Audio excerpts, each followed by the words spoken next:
Bonjour les amis, la pilule a été très difficile à avaler hier. Défaite encore une fois de plus de la jeunesse sportive de Kabylie à Sétif.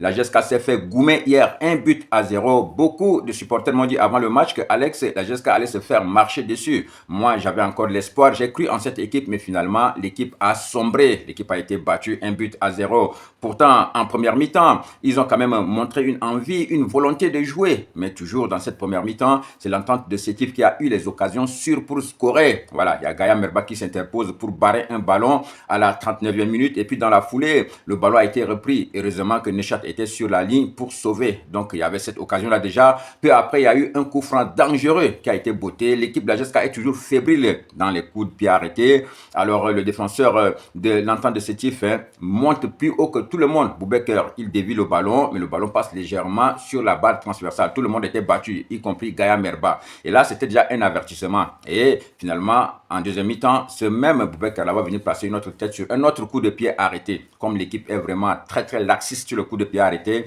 ils vont encaisser ce but-là qui va mettre encore fin au rêve des supporters de la jeunesse sportive de Kabylie qui pensaient voir leur équipe rentrer de Sétif avec un résultat positif. L'équipe a été battue. Nous sommes sur 7 matchs, il n'y a pas de réaction. La GSK est dans une spirale qui est vraiment négative. Et dans la foulée, après le match, le DG Medan Hakim qui dit qu'il part, il démissionne. Mais on va revenir sur son cas. Pourquoi il va décider comme ça de partir, C'est un naufrage collectif. Alors s'il décide de partir, il part avec toute sa composante, il part avec l'exécutif, c'est pas lui seul qui va partir. De toutes les manières, on va revenir sur lui. On va parler d'abord des Zinbouer et de ces joueurs, de la réaction qu'ils ont eue. Après le but, ils n'ont pas eu de réaction. Et puis, normalement, le score allait être même salé, parce que après le premier but, l'équipe de Sétif avait eu plusieurs occasions pour faire le break et ils l'ont pas fait. Donc, franchement, on est sur une série de 7 matchs où l'équipe ne réagit pas. Moi, je ne vais même pas compter le match de Assim Saoud. Ça, c'est même pas un match à compter. Moi, je compte à partir du match de Constantine. Depuis là, on ne reconnaît pas l'équipe de la jeunesse sportive de Kabylie. L'équipe là est en train de souffrir. Même les lois de la nature sont contre la jeunesse sportive de Kabylie.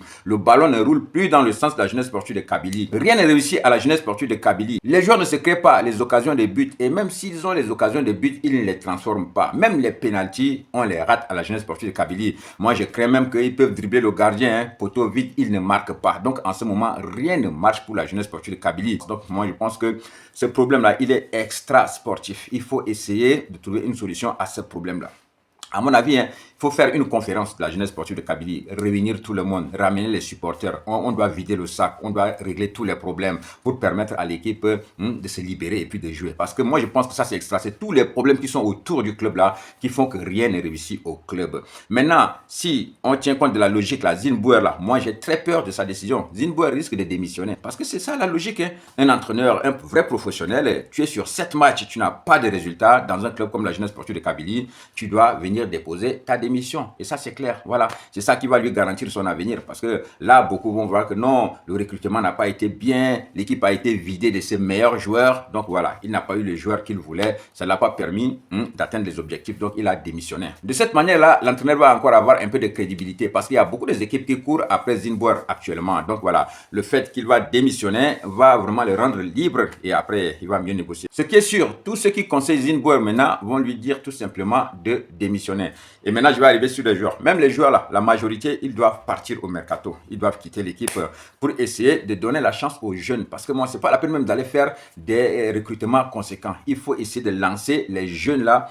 Parce que ces jeunes-là, si on leur fait confiance, ils peuvent tenir l'équipe en première division en attendant de faire quelque chose de mieux la saison prochaine. Parce que là, moi, je ne vois pas l'objectif qui va encore obnubiler la GSK ou bien obnubiler les supporters pour qu'on essaye de faire des dépenses. Non, il faut éviter de faire les dépenses inutiles. Il faut plutôt lancer les jeunes, lancer la formation. Et pour cela, beaucoup de joueurs actuellement doivent peut-être partir au mercato pour essayer de permettre à l'équipe de bien gérer ses finances. C'est tout ce qu'on peut faire parce que maintenant, tout est gâté. Et maintenant, Medan Hakim, le DG qui décide de démissionner, pourquoi il démissionne? Le problème de la jeunesse sportive de Kabylie, ce n'est pas une seule personne, c'est un naufrage collectif.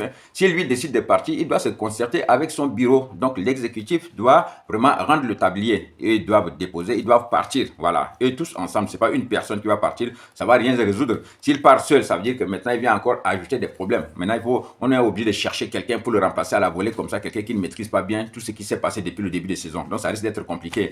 Donc moi, je ne cautionne pas cette démission de Medan Hakim. S'il démissionne, il démissionne avec tout son bureau. Ils partent. Et puis là, on va ramener un comité qui va peut-être essayer de gérer les 6 derniers mois-là et puis arriver à quelque chose de mieux. Zinber doit poser sa démission. Lui aussi doit partir. Et la majorité des joueurs sont actuellement au club. Là, les trop gros salaires là, il faut essayer de se séparer d'eux au mercato. Voilà, pour permettre à l'équipe de bien gérer ce qu'il y a comme fonds pour relancer les jeunes. Moi, c'est comme ça que je pense, parce que maintenant, on ne peut rien sauver. La GSK a touché le fond. La situation est catastrophique. C'est pour une fois, j'ai fait une vidéo comme ça, je suis pessimiste. Je ne sais pas par comment cette équipe-là va se relever. Donc, moi, je ne cautionne pas cette décision de Medan Hakim là, où il assume ses responsabilités jusqu'au bout. S'ils veulent partir maintenant, et tous ils partent, ils laissent la place à un comité. Je ne sais pas comment ça se gère là-bas, mais c'est compliqué, quoi. Maintenant, là, moi, ce que je crains, c'est la décision de Zinber. Et ça ne va pas tarder. Dans les heures qui suivent, là, on va entendre beaucoup de choses du côté de la jeunesse sportive de Kabylie. Et aussi, au niveau de l'effectif, il faut vraiment essayer de dégraisser l'effectif, lancer les jeunes. C'est tout ce qu'on demande. Sinon, la GSK ne va jamais relever la tête. Ça dure déjà. Ça fait 7 matchs que l'équipe n'arrive pas à gagner. Mais là, c'est trop. C'est catastrophique la situation. Jamais je n'ai vu aussi une GSK pathétique. Franchement, moi, je suis complètement déçu de ce qui s'est passé hier à Sétif. Là, il faut vraiment prendre des décisions. Et là, il faut prendre une décision urgente pour permettre à l'équipe de rebondir et très vite. On verra ce qui va se dire dans les prochaines heures. Les amis, je vous souhaite de passer une excellente journée. On reste dans l'attente des informations du côté de la jeunesse sportive de Kabylie. Mais je vous préviens que ça va bouger. Bonne journée à tous. Big up.